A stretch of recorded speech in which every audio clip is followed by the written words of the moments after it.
അമേരിക്കയുടെ ഒരു മേധാവിത്വമാണല്ലോ ഇപ്പോൾ, അത് നിലനിർത്താനാണ് ആർട്ടിഫിഷ്യൽ ഇൻ്റലിജൻസ് മേഖലയിൽ അവർ ശ്രമിച്ചുകൊണ്ടിരിക്കുന്നത്.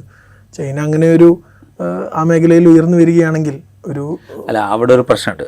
ഇത് ഇപ്പോൾ അമേരിക്കയുടെ മേധാവിത്വം പല രീതിയിൽ പല മേഖലകളിൽ ചോദ്യം ചെയ്യപ്പെടുന്നുണ്ട്. അതായത് എക്കണോമിയുടെ വലിപ്പം വെച്ചുകൊണ്ട് ചൈന സെക്കൻഡ് ലാർജസ്റ്റ് എക്കണോമി ആയിട്ട് അമേരിക്കയുടെ തൊട്ട് പിന്നിൽ നിൽക്കുകയാണ്. അമേരിക്കയുടെ ആഭ്യന്തര കടത്തിൻ്റെ ഏറ്റവും വലിയ ഹോൾഡറായിട്ട് ചൈന അവിടെ നിൽക്കുന്നുണ്ട്. എന്നുവെച്ചാൽ അമേരിക്ക വാങ്ങുന്ന കടത്തിൻ്റെ ഏതാണ്ട് ഭൂരിഭാഗവും ചൈനയിൽ നിന്നാണ് അവർ വാങ്ങേണ്ടി വരുന്നത്. അങ്ങനത്തെ ഒരു സിറ്റുവേഷൻ അവിടെയുണ്ട്. പിന്നെ ചൈനീസ് മാർക്കറ്റ്, ചൈനീസ് പ്രൊഡക്ഷൻ സെൻറ്റേഴ്സിൽ നിന്നുള്ള ഉൽപ്പന്നങ്ങളാണ് ലോകത്തിൻ്റെ പല ഭാഗങ്ങളും അമേരിക്ക അടക്കമുള്ള കമ്പോളങ്ങളെ ഭരിച്ചുകൊണ്ടിരിക്കുന്നത്. അപ്പോൾ അമേരിക്കയുടെ ഈ പറയുന്ന അപ്പർ ഹാൻഡ് എന്ന് പറയുന്നത് പല രീതിയിൽ ചോദ്യം ചെയ്യപ്പെടുന്നു. സൈനിക ശക്തി എന്നുള്ള നിലയ്ക്കും ചോദ്യം ചെയ്യപ്പെടുന്നുണ്ട്. കാരണം അമേരിക്കയുമായിട്ട് കോമ്പീറ്റ് ചെയ്യാൻ പാകത്തിലുള്ള സകല ശേഷിയും ചൈന ആർജിച്ചു വെച്ചിട്ടുണ്ട്.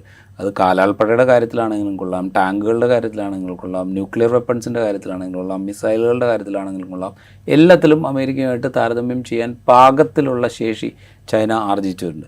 അപ്പോഴും അവർക്ക് ആർജിക്കാൻ പറ്റാത്തൊരു ഏരിയ ആയിട്ട് ഇപ്പോഴും നിൽക്കുന്നത് ഈ പറയുന്ന ടെക്നിക്കലായിട്ടുള്ള ടെക്നോളജിക്കൽ ഡെവലപ്മെൻറ്റ്. ആ ടെക്നോളജി ഡെവലപ്മെൻറ്റ് ഒരു പ്രധാനപ്പെട്ട കാര്യം എന്ന് പറയുന്നത് ലോകത്തെ പ്രതിഭകളെ ആകർഷിക്കാനും അവർക്ക് വേണ്ട സൗകര്യങ്ങൾ പ്രദാനം ചെയ്യാനുമുള്ള ഒരു അന്തരീക്ഷത്തിൻ്റെ അഭാവമാണ്. അതുകൊണ്ടാണ് ഞാൻ പറഞ്ഞത് ഒരു ഡെമോക്രാറ്റിക് പ്രോസസ്സിൻ്റെ അഭാവം ഈ രണ്ട് രാജ്യങ്ങളും തമ്മിലുണ്ട്.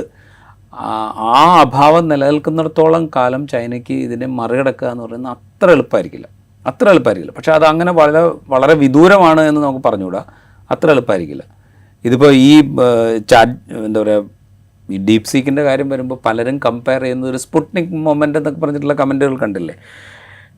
സ്പുട്നിക് മൊമെൻ്റ് എന്ന് പറഞ്ഞു കഴിഞ്ഞാൽ റഷ്യ ആദ്യമായിട്ട് സ്പുട്നിക് എന്ന് പറയുന്നൊരു ബഹിരാകാശ പേടകത്തെ ബഹിരാകാശത്തേക്ക് അയച്ചതാണ്. അമേരിക്കയെ ഞെട്ടിച്ചുകൊണ്ടാണ് റഷ്യ അത് ചെയ്യുന്നത്, അല്ലെ സോവിയറ്റ് യൂണിയൻ അത് ചെയ്യുന്നത്.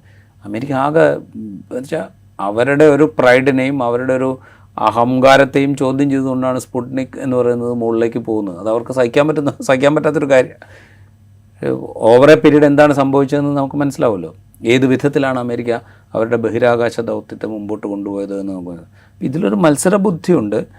ഇൻവെസ്റ്റ്മെൻറ്റ് കപ്പാസിറ്റി എന്ന് പറയുന്നത് ഇപ്പോഴും അമേരിക്കയെ സംബന്ധിച്ച് അത്ര ചെറുതല്ല. അവർ വേണമെങ്കിൽ ഇൻവെസ്റ്റ് ചെയ്യാൻ അവർക്ക് സാധിക്കും. വേണമെങ്കിൽ എന്നല്ല, അവർ ആഗോള മാർക്കറ്റിനെ നിയന്ത്രിക്കാൻ പാകത്തിൽ ഇത് ഉപയോഗയോഗ്യമാണ് എങ്കിൽ അവർ ഇൻവെസ്റ്റ് ചെയ്യും. അപ്പോൾ ആ സാധ്യത അവിടെ നിൽക്കുന്നുണ്ട്. അപ്പോൾ അതിനെ മറികടക്കുക എന്ന് പറയുന്നത് പണം കൊണ്ട് മാത്രമല്ല, ബുദ്ധിശക്തി കൊണ്ടും. ബുദ്ധിശക്തി എന്ന് പറയുന്നത് നിർമ്മിത ബുദ്ധിശക്തിയല്ല ഞാൻ പറയുന്നത്, യഥാർത്ഥത്തിലുള്ള ബുദ്ധിശക്തി കൊണ്ട് കൂടിയാണ് അതിനെ മറികടക്കുന്നത്. അത് എത്രത്തോളം സമാഹരിക്കാൻ ചൈനയ്ക്ക് കഴിയും എന്നുള്ളതൊരു ചോദ്യചിഹ്നമാണ്.